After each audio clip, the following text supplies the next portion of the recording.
भगवान शिव की तीसरी आंख का पुराणों में वर्णन मिलता है। उनके सभी चित्र और मूर्तियों में उनके माथे पर एक तीसरी आंख का चित्रण भी किया जाता है, इसलिए उन्हें त्रिलोचन भी कहते हैं। त्रिलोचन का अर्थ होता है तीन आंखों वाला, क्योंकि एकमात्र भगवान शंकर ही ऐसे हैं जिनके तीन आंखें हैं। उस आंख से वे वो सब कुछ देख सकते हैं जो आम आंखों से देखा नहीं जा सकता। आइए जानते हैं उनकी तीसरे नेत्र का रहस्य। नमस्कार दोस्तों, मैं हूँ अजय मंडल। आप सबका स्वागत करता हूँ हमारे चैनल भक्ति शिविर में। तीसरा नेत्र त्रिकालदर्शी होने का सूचक। भगवान शिव अपने तीसरे नेत्र से भूत, वर्तमान और भविष्य की सारी घटनाओं को देखते हैं। वह उससे उसे देखते ही नहीं बल्कि संचालित करने की शक्ति भी रखते हैं। तीनों कालों पर उनका अधिकार है, इसलिए उन्हें कालों का काल महाकाल भी कहा जाता है। उनकी इस आंख को दिव्य दृष्टि भी कहा जाता है। जब वे तीसरी आंख खोलते हैं तो इससे बहुत ही ज्यादा ऊर्जा निकलती है। एक बार खुलते ही सब कुछ साफ नजर आता है, फिर वे ब्रह्मांड में झांक रहे होते हैं। ऐसी स्थिति में कॉस्मिक फ्रीक्वेंसी या ब्रह्मांडी आवृत्ति से जुड़े होते हैं, तब वे कहीं भी कितनी भी दूर देख सकते हैं और किसी से भी प्रत्यक्ष संपर्क स्थापित कर सकते हैं। आज्ञा चक्र रहता है तब जागृत। शिव का तीसरा चक्षु आज्ञा चक्र पर स्थित है। आज्ञा चक्र ही विवेक बुद्धि का स्तोत्र है। तीसरे नेत्र खुल जाने पर सामान्य बीज रूपी मनुष्य की संभावनाएं बट वृक्ष का आकार ले लेती है। आप इस आंख से ब्रह्मांड में अलग अलग आयामों में देख और सफर कर सकते हैं। विनाशकारी नेत्र।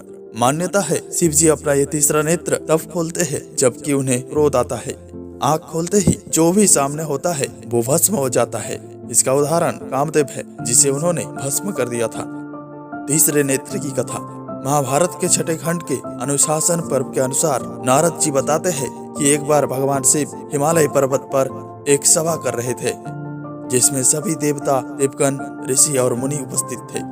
तभी उस सभा में माता पार्वती आई और उन्होंने अपने मनोरंजन हेतु पीछे से उन्होंने दोनों हाथों की हथेलियों से भगवान शिव की दोनों आंखों को बंद कर दी। जैसे ही माता पार्वती ने भगवान शिव की आंखों को बंद किया तो संपूर्ण सृष्टि में अंधेरा छा गया। सूर्य की शक्ति क्षीण हो गई। धरती पर मौजूद सभी प्राणियों में हाहाकार मच गया। संसार की ये हालत देख शिव जी व्याकुल हो उठे और उसी समय उन्होंने अपने माथे पर एक ज्योति पुंज प्रकट किया, जो भगवान शिव की तीसरी आंख थी। बाद में वे माता पार्वती के पूछने पर भगवान शिव ने उन्हें बताया कि अगर वे ऐसा नहीं करते तो संसार का नाश हो जाता, क्योंकि आंख ही जगत की पालनहार है। सभी में होता है ये तीसरा नेत्र। ये पिनियल ग्लैंड लगभग आंख की तरह होती है। पिनियल ग्लैंड जीवधारियों में पूर्व में आंख के ही आकार का था। इसमें रोएदार एक लेंस का प्रतिरूप होता है और एक बार दर्शक द्रव भी अंदर रहता है। इसके अतिरिक्त प्रकाश संवेदी कोशिकाएं एवं अल्प विकसित रेटिना भी पाई जाती है।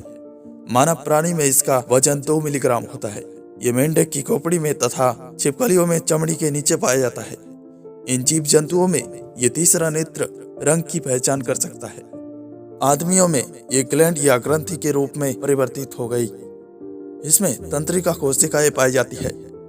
ग्रंथि की गतिविधि गड़बड़ होने से मनुष्य जल्दी यौन विकास की दृष्टि से जल्दी परिपक्वता को प्राप्त हो जाता है। उनके जननांग तेजी से बढ़ने लगते हैं। यदि इस ग्रंथि में हार्मोन की मात्रा बढ़ जाती है तो मनुष्य में बचपना ही बना रहता है और जननांग अविकसित रहते हैं। आज के लिए बस इतना ही। ऐसे ही हिंदू शास्त्र संबंधित वीडियो देखने के लिए सब्सक्राइब कीजिए हमारे चैनल भक्ति शिविर को।